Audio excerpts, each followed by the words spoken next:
Let's get some thoughts on what's happened here. Sreeram Chaulia, Professor of the Jindal School of International Affairs, is on the line. Thanks for coming on at short notice. Sad news to start the weekend, especially at Easter. This number of victims is rising, according to reports.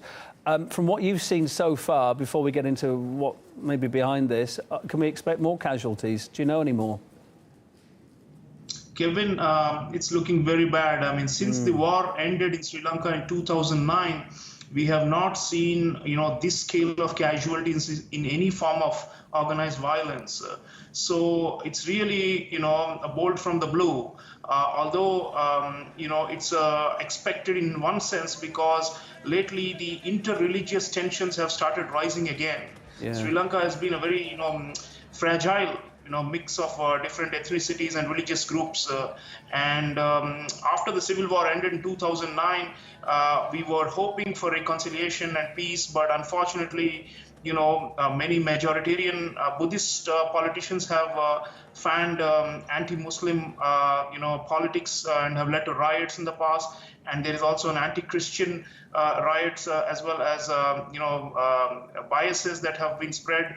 And in return, I fear that the retaliation is coming, from not just from local Muslims, Sri Lankan Muslims, especially in the Colombo and in the east of the country, where the attacks happen.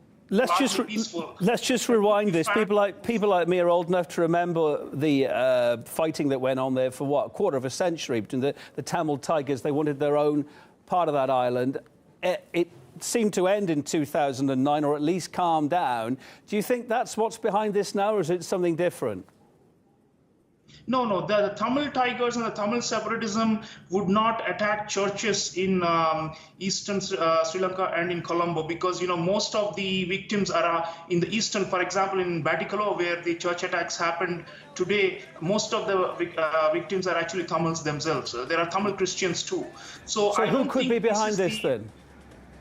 So, Kevin, I think that, given that there is a perception that Muslims in Sri Lanka are under threat from majoritarian, Buddhist fundamentalists, I think this is linked to, ISIS phenomenon, inspired, if not directly organized by them. Because, there is a perception that Muslims are under threat, especially in eastern Sri Lanka, where they are a significant minority. So the fact that churches in eastern Sri Lanka, in places like Batticaloa, have been attacked, sends a message that this is linked to that. Plus, there is, a wider perception that, Sri Lanka is a Buddhist, there is Buddhist chauvinism there, and that it's a threat. So if the hotels are being attacked, it's not only Christians, there are also Buddhists who would have died in the hotel attacks in Colombo. This suggests that this is linked to an international jihadist mindset which believes that Muslims are under threat and that they need to be defended violently.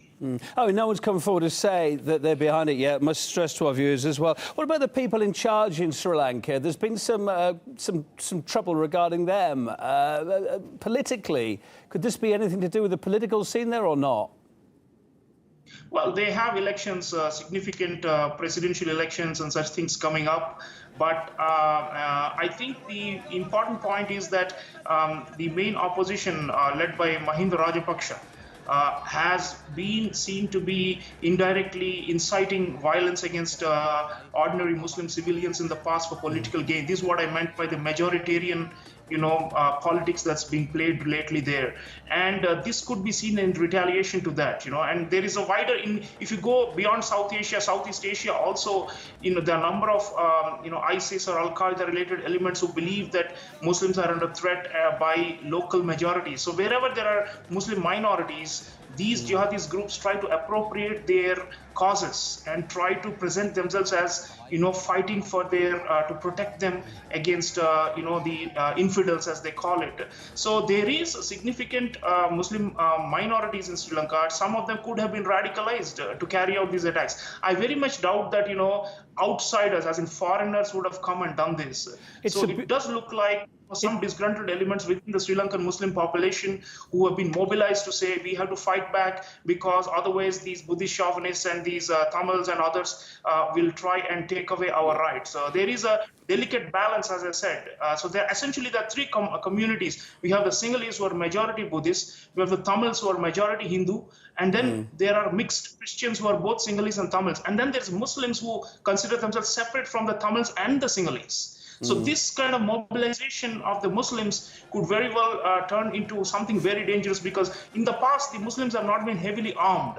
And if that is likely to happen now, we may see a resurgence of this ethnic conflict and all its attendant violence. And therefore, we must be very watchful. We in India are also very concerned, because it's right next door. And some of these jihadist groups can also cross over and cause mayhem inside India. So I think it's a big regional problem, South and Southeast Asia. We need to really come to grips with this rising militancy. Yeah, to a lot of people around the world, Sri Lanka's been out of the headlines, as you're saying, since that huge, long-lasting conflict that went on for a quarter of a century kind of wound down in 2009. But there has been a lot of simmering trouble since. We're hearing the Sri Lankan government now, headed by the Prime Minister, is going to hold an emergency meeting after what's happened this morning. How is the security situation there? And also looking at the targets here, churches, OK, I get that if you're talking about the religious side of it, but also high-class hotels here. Would they have been on guard against this kind of thing? What is the security situation now generally amongst the public at the moment? Could this have been expected or not?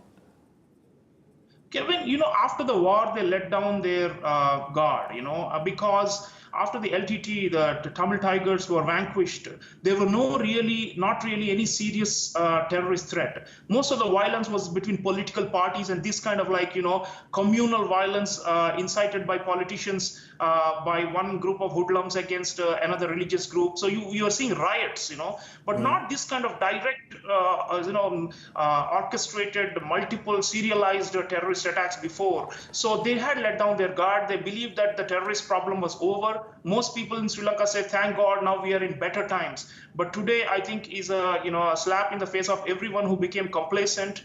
So one is they have to fix the politics and the mobilization along religious lines that's happening.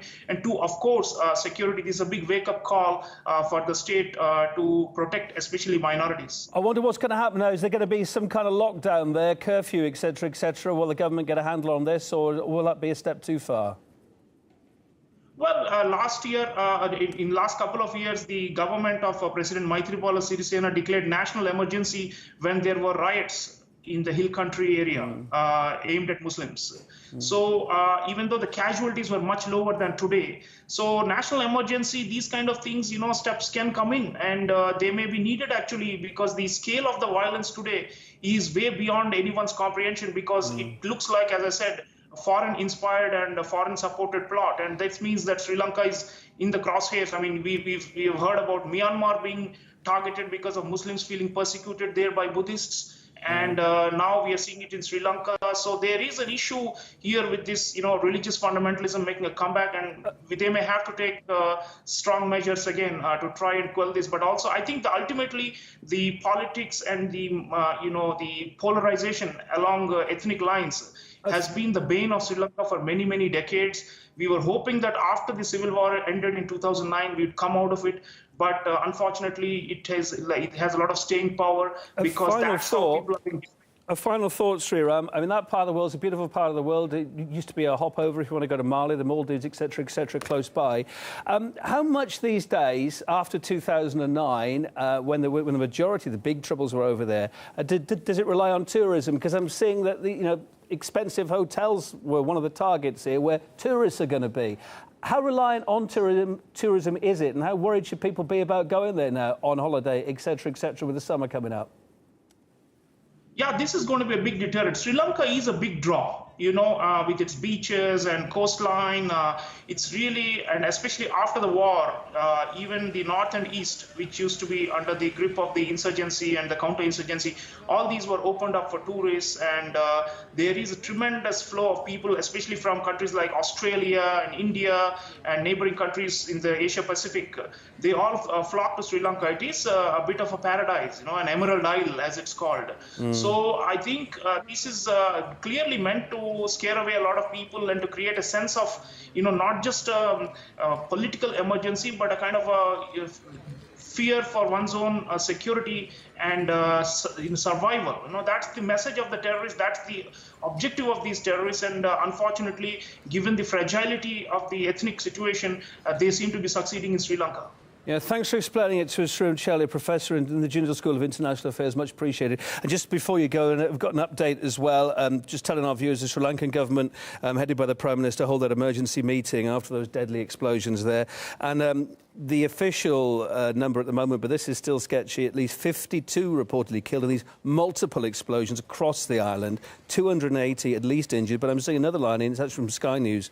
Police there, they're quoting in Sri Lanka, saying more than 50 have been killed in an explosion at just one church in the north of Colombo. So it looks like, sadly as usual with these things, the number of dead and the number of injured may even go up yet, but we'll keep you posted here on RT International about this breaking news story this morning.